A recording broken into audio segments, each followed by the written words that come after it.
కేసిరెడ్డి రాజశేఖర రెడ్డి కావచ్చు, వాళ్ళ తోడలుడు కావచ్చు, ధనంజయ రెడ్డి, లేదంటేనేమో కృష్ణమోహన్ రెడ్డి, పెద్దిరెడ్డి, ఇంకెవరైనా కానివ్వండి, జగన్మోహన్ రెడ్డి గారి ప్రభుత్వం హయాంలో జగన్మోహన్ రెడ్డి గారి ఆదేశాలు కాకుండా వేరే వాళ్ళ ఆదేశాలను పాటిస్తారా? దానికి పోయి జగన్ చెప్తేనే చేశాను, ఆయన ఆదేశాల మేరకే చేశాను అని కొత్తగా కేసిరెడ్డి వాంగ్మూలం ఇచ్చినట్లు, ఒప్పుకున్నట్లు పతాక శీర్షికల్లో అంటే హెడ్లైన్లో పెట్టి దద్దళ్ళాడిస్తున్నారు కదా. అది అంతవరకు ఓకే. ప్రభుత్వ అధినేతల ఆదేశాలు లేకుండా ఏ పాలసీ కూడా రూపొందదు. కానీ ఇలా అవినీతికి పాల్పడండి, ఇలా డబ్బులు వసూలు చేసుకురండి, ఇలా అక్కడికి పంపించండి అని ఎవరు చెప్పినట్లు ఇంతవరకు నిరూపించలేదు. అయితే ఈ సందర్భంగా మనకి కామెడీ అనిపించే విషయాలు ఏంటంటే, ఫర్ ఎగ్జాంపుల్ ఏం లేదు, కేసిరెడ్డిని ఆ రోజు ఎయిర్పోర్ట్లో, సోమవారం ఎయిర్పోర్ట్లో పట్టుకున్నారు, అక్కడి నుంచి విజయవాడకి తీసుకొచ్చారు అనుకున్నాం. తీసుకొచ్చిన తర్వాత మళ్ళీ నిన్న అంటే మంగళవారం మధ్యాహ్నం కల్లా ప్రభుత్వ ఆసుపత్రికి తీసుకెళ్లారు. ఈ మధ్యలో ఉన్న సమయం ఎంత మనకి?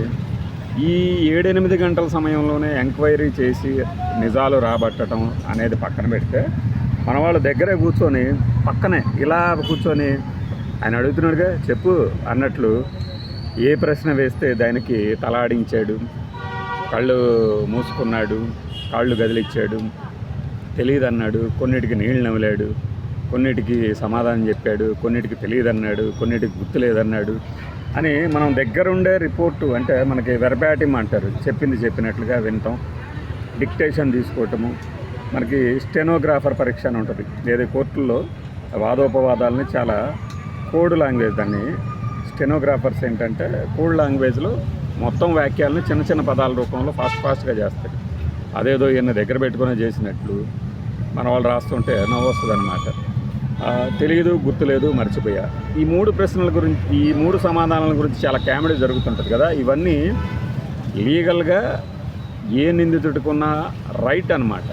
ఎవరు అయినా సరే ఆ 3 సమాధానాలు చెప్పొచ్చు, తెలియదు, గుర్తులేదు, మర్చిపోయా అని.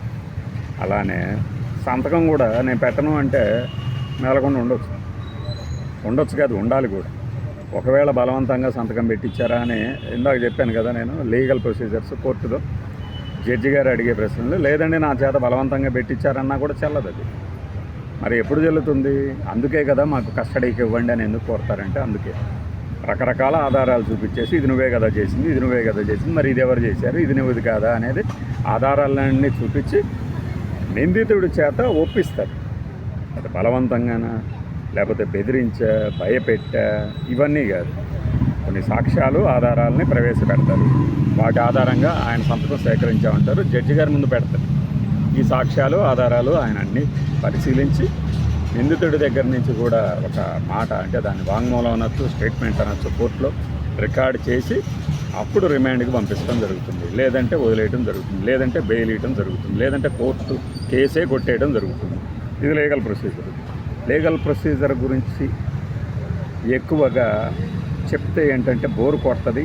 ప్లస్ ఈ రాసేవాళ్ళకి, ఈ స్టోరీలు చేసేవాళ్ళకి తెలియదు కాబట్టి వాళ్ళకి కావాల్సినంత మసాలా వేసేసి, మొన్న ఒక వీడియో చూసా, thumbnail Modi tour, AP YCP నేత కుట్ర, 15 కిలోమీటర్ల బ్లాస్ట్. ఏంటి ఆ టైటిల్ అర్థం ఏంటి?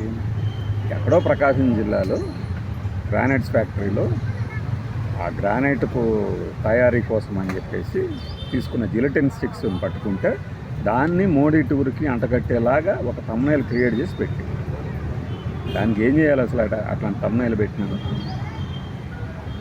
అలాంటి మసాలాలు ఎక్కువ మనకి ఇష్టం కాబట్టి అవి చూస్తూ ఉంటుంది.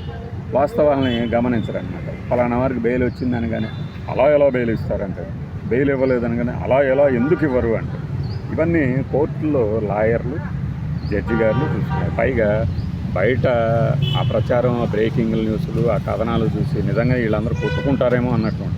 కోర్టులో వాతావరణాలు అలా ఉండవు. సాక్ష్యాలు ఆధారంగా ప్రశ్నలు, విచారణ. అయితే ఈ మధ్యకాలంలో ఏంటంటే కాస్త మసాలా కోసం అని చెప్పి లాయర్లు కూడా ఆవేశపడ్డట్టు వాళ్ళు నటిస్తుంటారు. అంత లేదు అక్కడ. వాళ్ళ ఆవేశాలకి, ఎమోషన్స్కి జడ్జి గారేమీ రెస్పాండ్ అవ్వరు, పట్టించుకోరు కూడా. అది విషయం. బై.